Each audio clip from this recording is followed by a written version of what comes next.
Hey, it's Jordan. Delighted to be joined by Scott Holderson. He is the chairperson with the United Auto Workers for Democracy, which a lot of people might not know is a group that is largely, I'd say, been instrumental in the kind of resurgence of the UAW. The fact that for the first time there was a direct election, which ended up electing now President Sean Fain, and possibly, the renewed vigor we're seeing when it comes to negotiations with the big three as we speak, 28 days from the end of that contract and a possible strike. Before we get into all that, can you kind of just describe for people what kind of prompted United Auto Workers for Democracy, and how important do you think it was to score that victory to get a direct election where the rank and file were directly voting for a president, which ended up being Sean Fain? Yeah, that's been a dream of a lot of UAW members for decades. Myself included.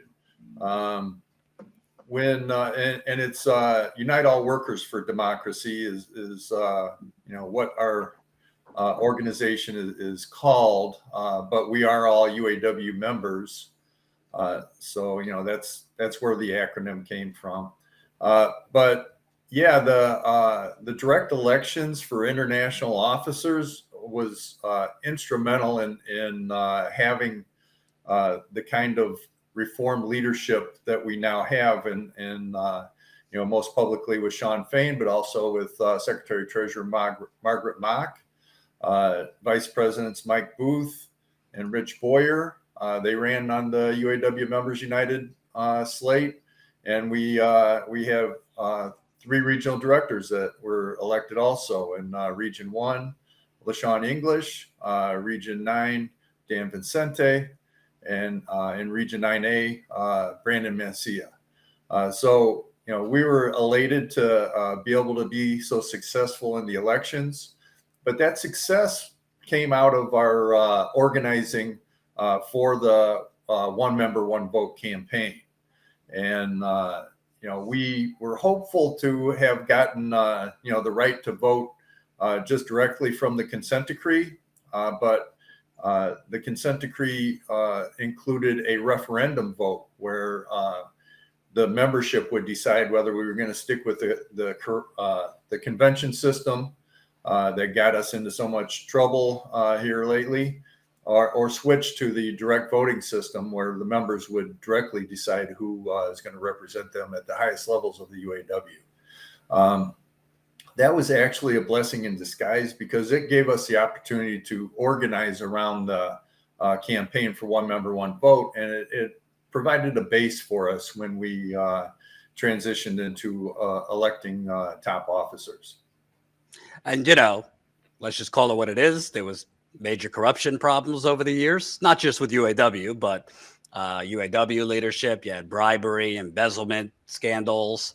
Other than that, just leadership that was basically kind of at the hip with these corporations, very cozy with the corporations, telling workers and rank and file that you had no choice. We had to take kind of the scraps and the crumbs when a lot of the rank and file was pushing for more. Can you kind of talk about that evolution to now? Obviously, it's not just Sean Fain. There are other leadership that is demanding more, but talk about what's really a stark difference from the concessions of the last few decades to Fain's throwing, Stellantis's offer in the garbage. Well, yeah, the UAW has a storied history. It was founded on militancy. If you have studied any of the history with the Flint sit-down strikes and the sit-down strikes at Chrysler back in the 30s,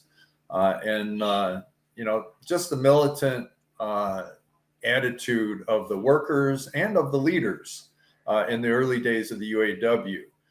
And then there was a paradigm shift that happened right around 1979, 1980, when Chrysler got in trouble they decided that we would take concessions there, and those concessions ended up going into the other automakers.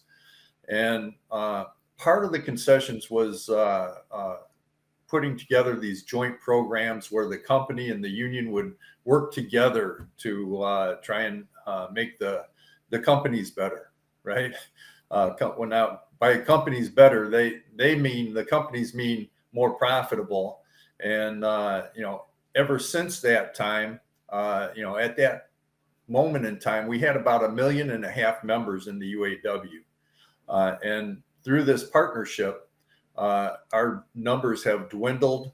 Now there are less than 150, or right around 150,000 auto workers in the UAW, and the total membership of the UAW is about 345,000 members. So, we've seen a drastic decline, not only in membership, but in our standard of living ever since the union decided to work in partnership with the companies to kind of control the decline. And we've also had multiple failures in organizing new members, especially in manufacturing, most dramatically at Nissan and Volkswagen in the mid 2016, 2017, right around there. And that's a reflection of the fact that the UAW had become partners with the companies rather than worker-led organizations, and that led ultimately to the corruption. Part of the way the companies approach this was that we can, instead of negotiating with workers' representatives, we can buy off workers' representatives, and that's exactly what they did. So this was not just the union corruption; it was company corruption as well. It's just that the union was more publicly shamed for it, and I guess the business community thinks it's okay for corporations to be corrupt. Right. And, we've heard forever, not just the big three, but corporate America. If we give you the wages you're asking for, the benefits, the pension protections, yada, yada, yada, we will, be extinct, or we won't be able to compete, or it will do damage to the company. I don't know. I mean, I'm not a mathematician, but you're with Ford. I think their CEO last year made about 20 million. Barry Barra, I believe, made about 26, 27 million. Stellantis' CEO made about 28, if I'm correct, 29 million. We know about the stock buybacks, all that. Plus, to me, there seems to be a bit of a boondoggle where they're getting lavish, free money thrown at them by the federal government for these EV plants. So they're not even investing what they should, because a lot of the investment is coming from the federal government, yet they're paying workers half of what they get paid at gas vehicle shops. So in terms of this, quote, economic realism that Stellantis' CEO recently told you, it seems like, practically speaking, reality is they certainly have enough money to pay you what you're asking for. Oh, absolutely. They've been, raking in the dough ever since the end of the Great Recession. They came at us for a second round. I don't know if you're aware of this, but, we gave up, opened a contract, mid-contract in 2009, and gave up concessions to try and prevent them from going into bankruptcy. Well, that didn't work. Their mismanagement was so bad that, nothing we could have done would have saved them from bankruptcy. But Ford didn't end up going bankrupt. They had taken out a big loan and were able to, roll with the economic downturn and get through it.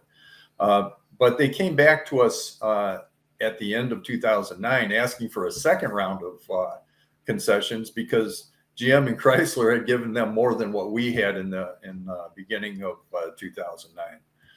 But the day after we voted that round of concessions down, rejected it, the day after that, Ford showed its first profit in several years, and they have never looked back from that time in the end of 2009. They have been profitable beyond their wildest dreams. This is a historic time in the auto industry of massive profits for all three of those companies. And, the workers that actually provided the value for those products have not been rewarded. And for the sacrifices we made to try and help the companies out. So, now it's our turn. The time is right. During the pandemic, we were told we were essential and we had to come to work, putting our families at risk, putting our own health at risk.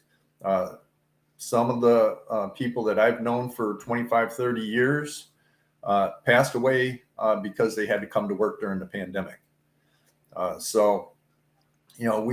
We've paid the price, but we have not gotten the reward. And that's what we're after this time, is to get the rewards of our production. We've provided the value to these products, and we want not only the reward for longer term workers like myself, but we also want equity, and we're looking to end the tiered wage and benefit structure so that we can work together in solidarity to fight for what's ours.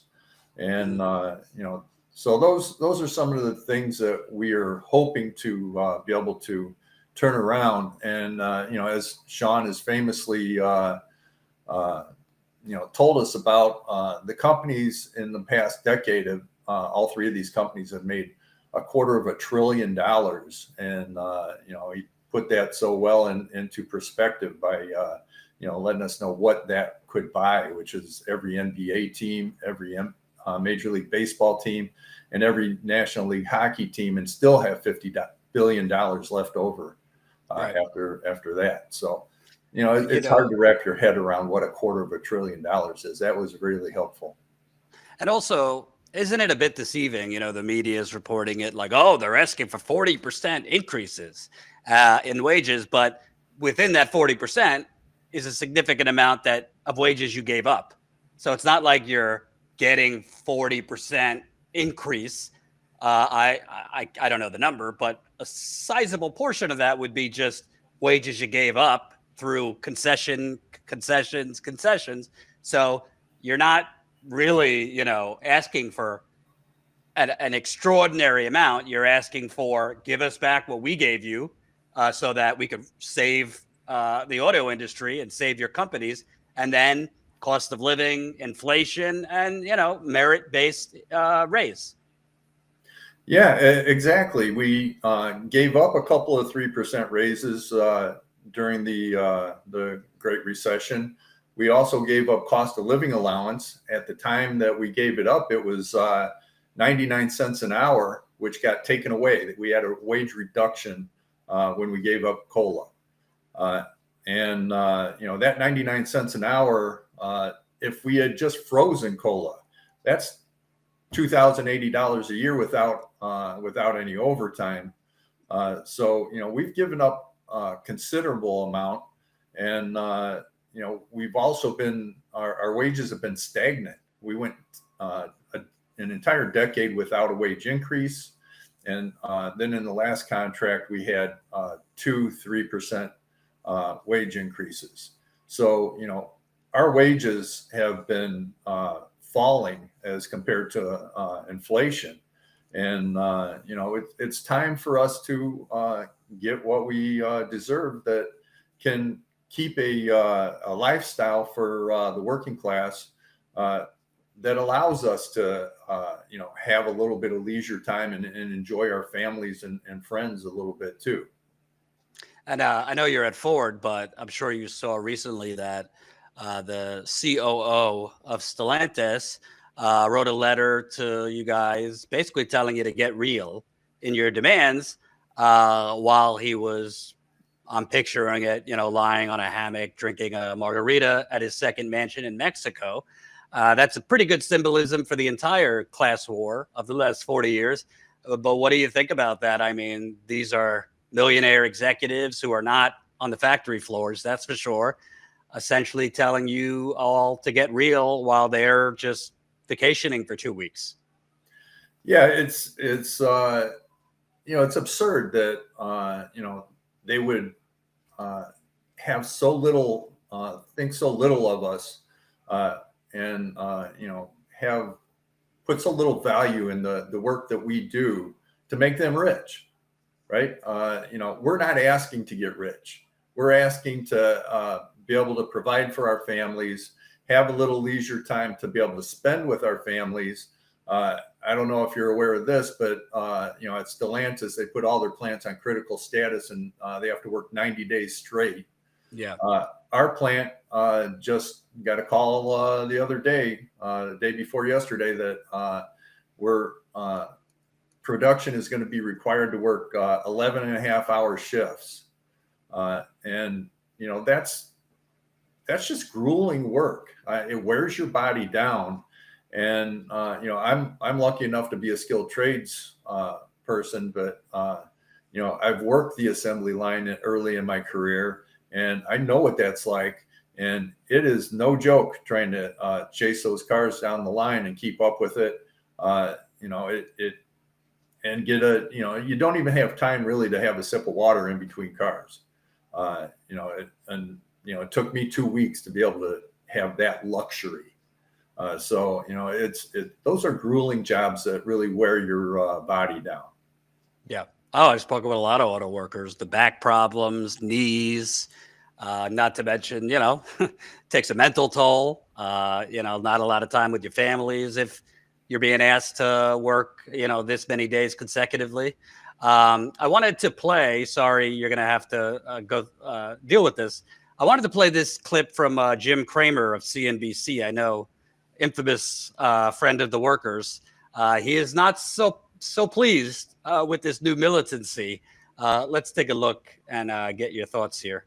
It's just not a great market right here.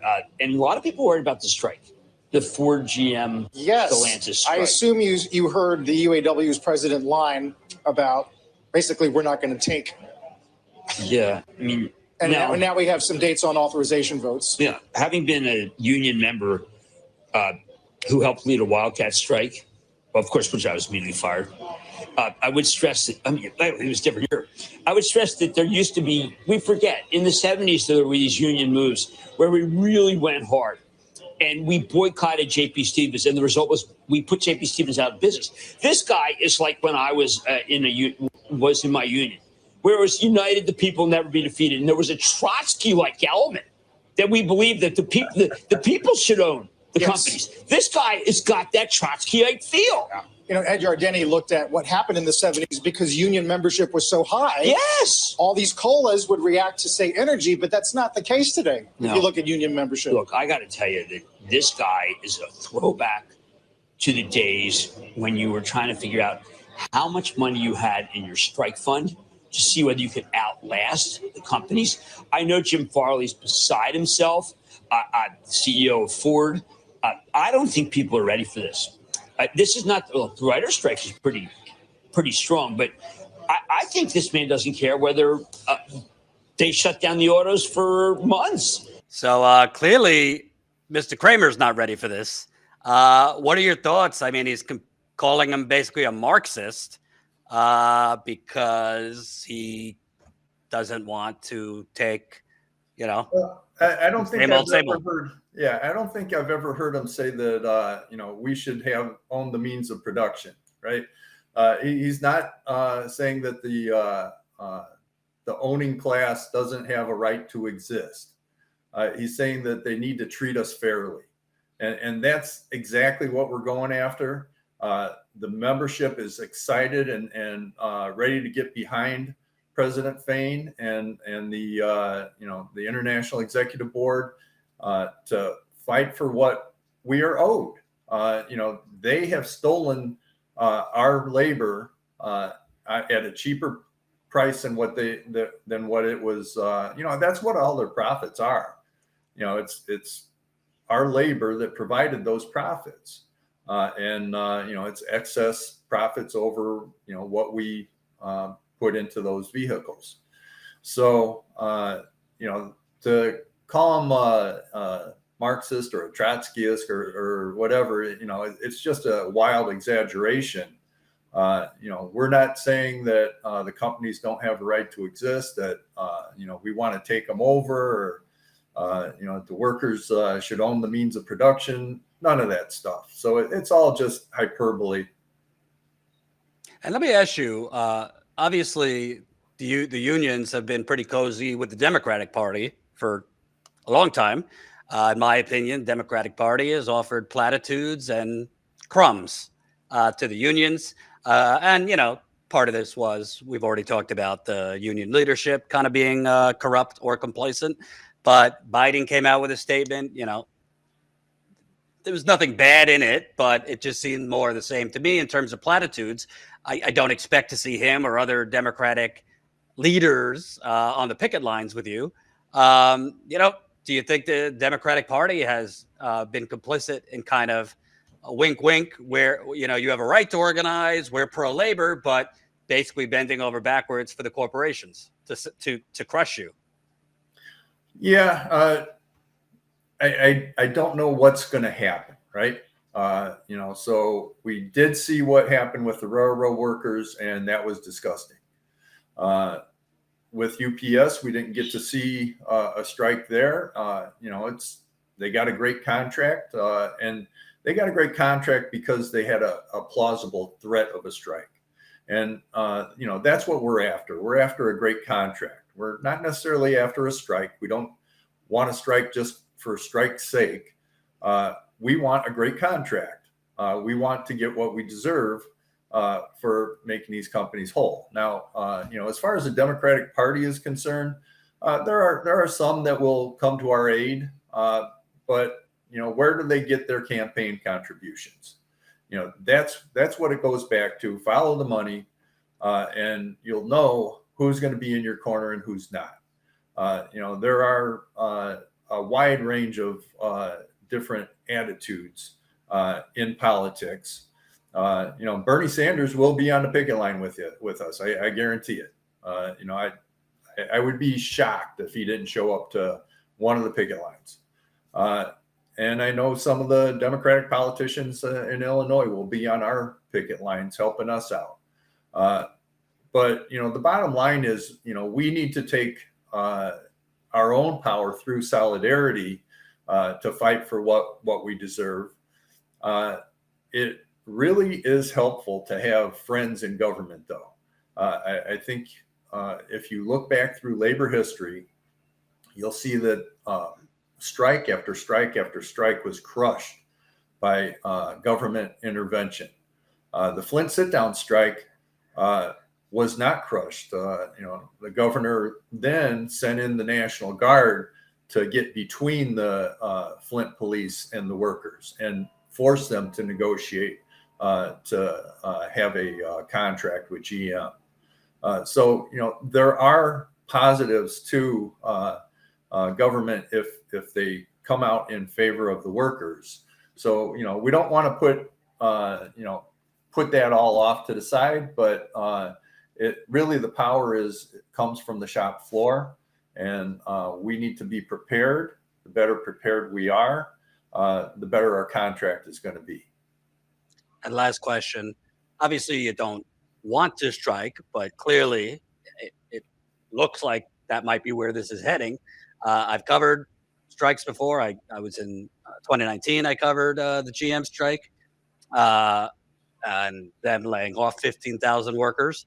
And obviously strikes, that first week, maybe month, there's energy, camaraderie, solidarity, and then the pain sets in because, you get money from the strike fund and maybe a little bit of healthcare, but it's not your full wages. And, obviously it becomes harder to keep up the energy, to keep up the spirit. There's more anxiety that seeps in. More workers, a lot of times have to go find other work while they're striking. Are you prepared for that? Because, you never know. A strike could last a week, a strike could last months. Well, we're doing our best to make sure our members are prepared for that. I'm certainly prepared for that. I remember in 1976, the last time Ford was on strike, my dad was working at the Chicago stamping plant, and he was on strike. He picked up a job at a filling station. That's when they still pumped your gas for you, and he was doing whatever he had to do to help his family survive. And because of that, we had better benefits than we would have had. Some of those have been cast aside through negotiations under duress, under corrupt circumstances. But now it's time for us to fight to get those things back. Absolutely. Thanks for taking the time. Scott Holderson, chairperson of Unite All Workers for Democracy, working at Ford. And we will certainly stay in touch. Less than a month now to see. And I honestly think this is bigger than even just the auto workers. I mean, I think workers across the board kind of need a pick-me-up and a victory. So we'll definitely see what happens. Well, I will say that workers, coming through the pandemic, started to understand how important it was to have time with your family, and how important they are. They were called essential, and now workers are starting to feel their oats, and we're ready to get what we're owed. Thanks for having me. Thanks for the time. Take care.